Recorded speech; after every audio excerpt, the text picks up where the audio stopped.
Chers amis, Shabbat Shalom, à l'occasion de Parashat Tetzavé, un petit Dvar Torah pour vous accompagner un petit peu ce Shabbat.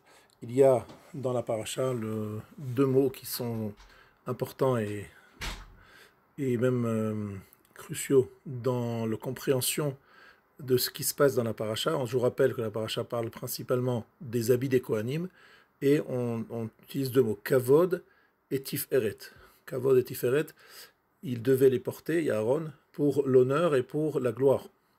Ça, c'est la traduction française classique.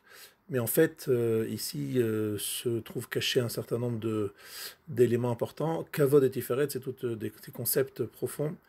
Et le Kavod, c'est évidemment, comme j'ai dit, le respect. La personnalité dans la Torah qui a véritablement mis en place la notion de Kavod dans le monde, c'est Yaakov Avinu, au moment où il a rêvé du Soulam. Il dit Ma Nora Hamakomazé, comme il est redoutable cet endroit. Nora, donc redoutable, ça veut dire quoi en vérité exactement? Ça veut dire quelque chose que l'on admire, que l'on apprécie particulièrement, vers lequel on tend. Donc une personnalité par exemple que nous adulons, que nous admirons particulièrement, nous voulons nous rapprocher d'elle, mais lorsque nous nous rapprochons d'elle, nous sommes tellement impressionnés par elle que nous reculons. Donc ce va-et-vient, c'est Nora, la dimension qu'on appelle en français redoutable et qui est la dimension de Yaakov. Vous retrouverez ce mot dans la Hamida, dans la Shmona Esrei, Hagadol, Hagibor, Vehanora. Donc Hagadol le grand, Hagibor le fort, le puissant, Hanora le redoutable, Agadol c'est Avraham Avinu, on n'expliquera pas dans ce cadre-là pourquoi Agadol c'est Avraham Avinu, Agibor c'est Yitzhak, et Yaakov il fait la synthèse des deux, il fait donc Nora, c'est-à-dire Avraham c'est la Ahava, l'amour, Yitzhak c'est la crainte, donc l'amour c'est plutôt aller vers, se diriger vers quelque chose, la yira, la crainte c'est plutôt reculer. Le kavod et le mot nora, qui vont donc ensemble, sont un respect, donc un respect, mais c'est plus qu'un respect, hein, c'est plus qu'une marque de respect, c'est une véritable vénération.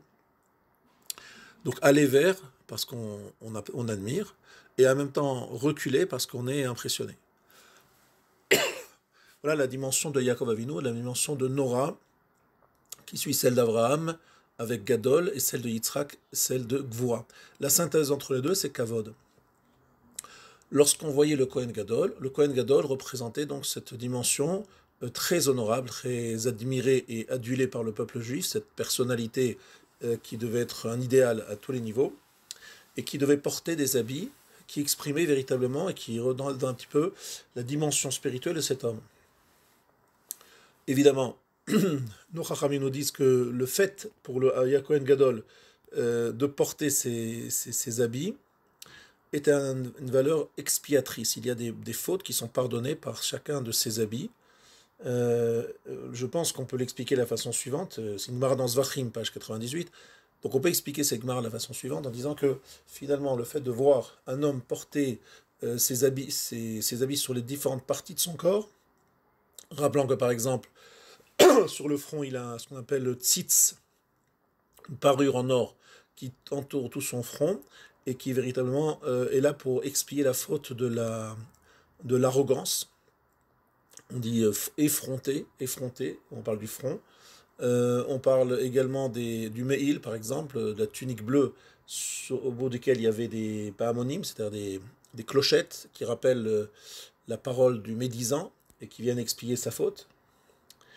C'est pour donner que deux exemples. Il y a évidemment le pantalon, on pense évidemment aux harayot, relations interdites, etc. Donc tous ces habits ont une valeur expiatrice et correspondent donc à une dimension de kavod, de respect particulier. Et justement, le fait de voir une personne porter ces habits sur les différentes parties du corps font réfléchir l'homme et lui faire comprendre que ces réactions qu'il a bestiales sont des réactions à proscrire, mais pas à les proscrire totalement, plutôt à les sublimer et à montrer que véritablement, dans le cadre de sa prêtrise, de Kohen Gadol représentait l'idéal de l'être humain, une personnalité qui mettait tout au service de Dieu, et qu'un juif finalement, même s'il n'est pas grand prêtre, il a comme objectif dans sa vie de consacrer sa vie à Dieu, de la en tout cas de la sublimer par ce service divin, et toutes ces forces qu'il a en lui, au lieu de les tourner vers lui-même par une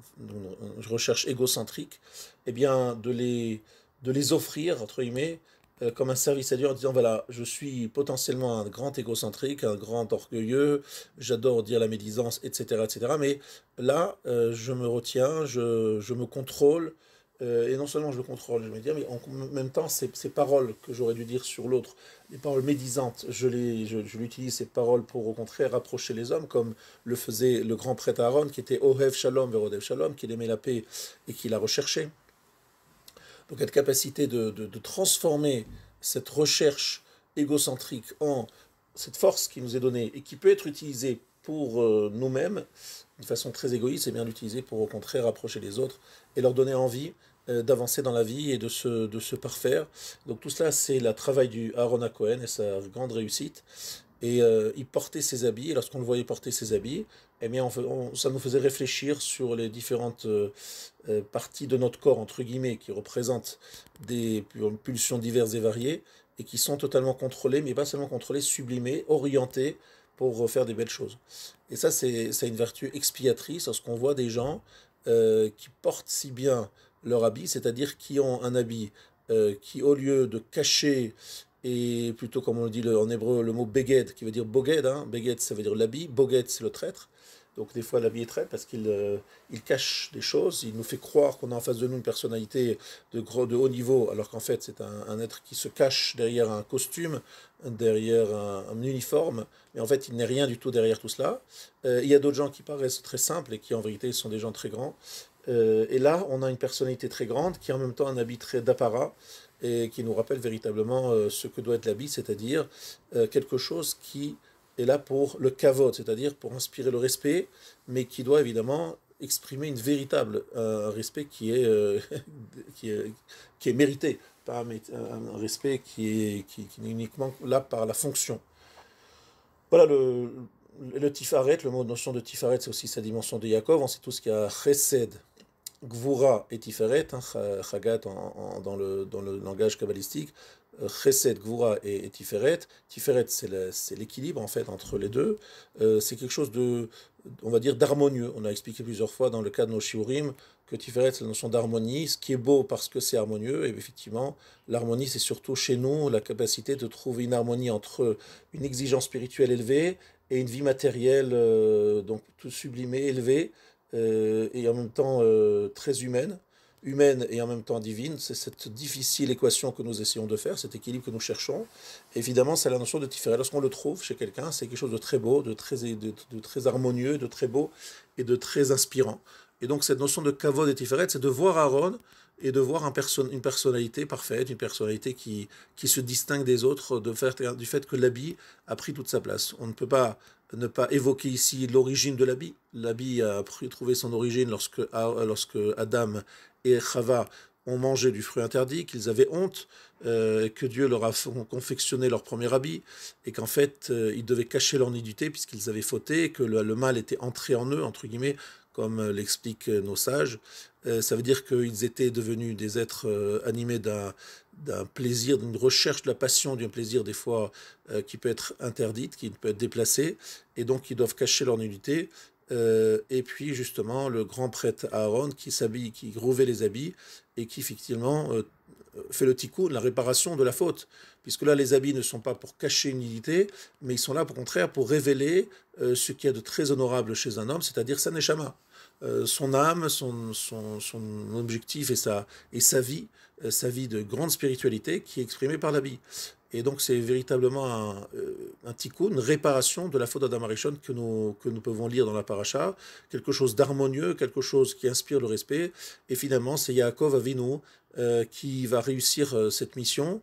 On dit que le visage de Yaakov ressemblait à celui de Adam Arishon, que lorsqu'il est rentré chez Yitzhak, il avait les bigdés Esav Hachamoudot, des habits d'Esav, les beaux habits d'Esav que Esav avait en fait volés à Nimrod, qui lui-même les avait reçus par évidemment différentes tribulations de Adam Arishon, donc c'est les fameux habits d'Adam Arishon, et donc les habits d'Adam Arishon portés par Yaakov donnaient une excellente odeur, et cette odeur du Gan Eden, comme le dit Rashi dans Parashat Toldot, et cette odeur du Gan Eden a inspiré Yitzhak qui a donné les bénédictions suite à cette très bonne odeur que dégageaient les habits de son fils.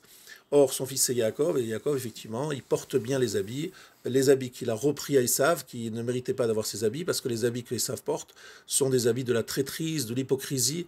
Il se présente comme étant un homme extrêmement respectable, alors qu'il ne l'est pas du tout, et tout le contraire du kavod. Il est quelqu'un qui joue un jeu, qui est comparé au chazir, au porc, qui montre ses sabots fendus, mais qui en fait ne rumine pas, c'est-à-dire qu'il n'est pas un animal cachère, mais il voudrait le paraître.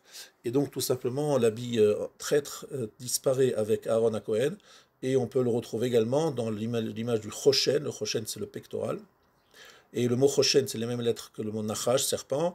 Vous inversez les lettres, vous avez Choshen. En fait, c'est celui qui a tordu le cou au serpent, puisque le serpent a voulu justement introduire dans le monde, et en particulier dans Adam Arishon et dans Chava, le désir, la passion, et les rabaisser, les faire perdre leur dimension. Il a réussi, et en particulier la jalousie. Or, Aaron, justement, est loin de tout cela. Il est un être parfait dans tous les domaines, et il est en particulier extrêmement éloigné de la jalousie, puisqu'il laisse la place à son frère lorsqu'on lui annonce que c'est son frère qui va euh, être le chef d'Israël, alors que logiquement ça aurait dû être lui. Il le fait et il s'efface avec joie. Samar Belibo, il est joyeux dans son cœur, c'est-à-dire il est profondément joyeux de la réussite de son frère, sans ressentir la moindre jalousie. Et donc en ce sens-là, il tord le cou au Nachash, au serpent, c'est-à-dire à celui qui a fait rentrer la jalousie dans le monde, qui dit à Chava, mange de ce fruit, comme ça tu seras comme Dieu, elle le rend jalouse de Dieu. Chava qui demande à Adam de manger le fruit parce qu'elle a peur de mourir et que Adam se marie avec une autre femme. Caïn et Evel qui sont jaloux, enfin Caïn qui est jaloux de Evel, etc. Cette jalousie omniprésente dans la création du monde, elle doit disparaître, et elle disparaît grâce à Aaron Cohen et à sa grande pureté de cœur qui lui permet justement de s'élever, de grandir et de faire grandir tout le monde autour de lui.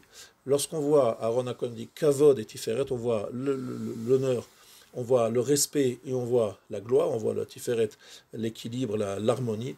Eh bien, lorsqu'on voit Aaron Cohen, tout simplement, avec le fait de le voir, déjà, ses habits ont une vertu expiatrice. Akadosh Baruch Hu dit, voilà, il y a beaucoup de gens, malheureusement, qui portent mal leur habit, mais il y a une personnalité inspirante qui est au cœur du peuple juif, qui emporte des beaux habits, sans doute, grâce à lui, par son exemple, les autres prendront justement la leçon, et on peut espérer que l'humanité avancera grâce à cette dimension spirituelle si bien portée par Aaron Cohen. Donc voilà, Tetzavé détaille, dans le moins de détail, on explique comment faire les habits. À nous, chers amis, de nous rappeler de porter justement de beaux habits pour Shabbat. Shabbat, c'est bien de changer ses habits, tous les habits pour Shabbat, d'honorer le Shabbat par les vêtements, et faire en sorte que le Shabbat soit un jour différent. Et pourquoi ne pas viser au moins le Shabbat, d'avoir l'attitude de Aaron de Rodef Shalom, puisqu'on appelle le Shabbat Shabbat Shalom, et donc accéder à cette dimension de Kavod et de Tiferet, peut-être, même si toute l'année ou toute la semaine on a du mal à le faire, peut-être au moins le Shabbat, être capable d'avoir quelque chose d'harmonieux dans sa maison, quelque chose de très respectable dans son attitude, et je compte sur nous tous pour essayer justement d'être à ce niveau-là. Et encore en évoquant le Shabbat, le début du Tetzavé, c'est l'allumage des bougies, les fameuses Nerot Menorah de la Menorah, Katit, Shemen Katit Amaor, de l'huile pure qu'il faut utiliser, absolument très pure, pour allumer les bougies de la Menorah, les lumières de la Menorah. Donc je souhaite à nous tous que nos bougies de Shabbat, que nous allumons tout à l'heure, soient d'une grande inspiration, et que justement ce Shabbat, plus que tout autre, sera justement un Shabbat de Tiferet et de Kavod, comme l'est la dimension de Yaakov. Je rappelle que Yaakov est omniprésent dans le Mishkan, puisqu'il est aussi ce qu'on appelle le Briach HaTichon. Briach HaTichon, ça veut dire la barre centrale qui tenait tous les poteaux.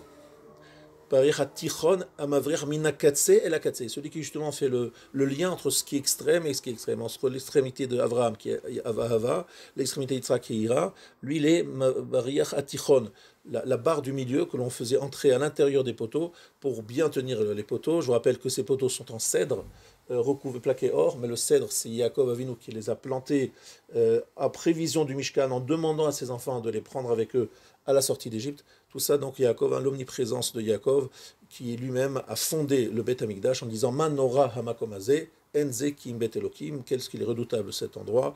Aaron, c'est les mêmes lettres que le mot que Nora, Aaron, ce sont les mêmes lettres mis seulement celle-ci d'un côté, du droite à gauche, de gauche à droite, vous obtenez soit Nora, soit Aaron. Tout ça pour nous rappeler la dimension extraordinaire et le côté redoutable du Mishkan, du Luchot qui se trouve, du Aaron HaKodesh qui abrite ces Luchot, et exactement et le Kohen Gadol qui est la personnalité qui, grâce à sa dimension spirituelle, incarne le kavod, le respect, un respect évidemment révérentiel, et Tiferet, la gloire, l'équilibre, et quelque chose de très harmonieux. Voilà, je vous souhaite à tous un Shabbat Shalom, un Shabbat d'harmonie, un Shabbat de kavod, un Shabbat Shalom.